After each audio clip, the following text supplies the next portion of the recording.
Je vais vous apporter un témoignage. Alors évidemment, il faut être très humble par rapport à tout ce qui est en train de se passer. Je crois que est bien malin celui qui pourrait prédire quoi que ce soit. Mais je voudrais vous faire part de justement ce que j'ai constaté au fil du temps, notamment en me rendant aux États-Unis, dans la Silicon Valley, ou en rencontrant des entrepreneurs de la tech, etc.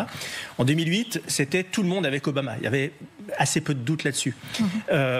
Évidemment, en 2012 aussi. À la précédente élection, c'était tout le monde contre Trump. Ils n'étaient pas hyper contents de voter pour Biden, mais c'était globalement tout le monde contre Trump. Aujourd'hui, j'y étais encore il y a quelques semaines, c'est vraiment 50-50.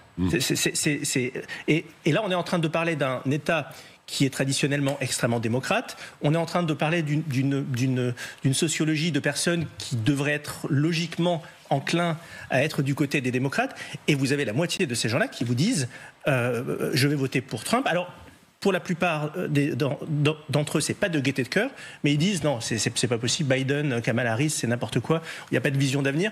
Et c'est ça qui est extrêmement inquiétant. Et moi, si j'étais américain aujourd'hui, je serais dans une solitude intellectuelle face à cette élection qui est absolument mirobolante. Donc c'est plutôt malgré les outrances, malgré les mensonges, malgré les insultes ? Ah mais absolument. Et alors, c'est évidemment pas le cas de tout le monde, mais quand vous voyez que dans la Silicon Valley, qui est quand même le temple démocrate, vous avez une bascule qui est en train de se faire avec des gens qui osent vous dire, et y compris des grands patrons de la tech, oui, ce coup-là, ça sera peut-être Trump parce que c'est un moindre mal.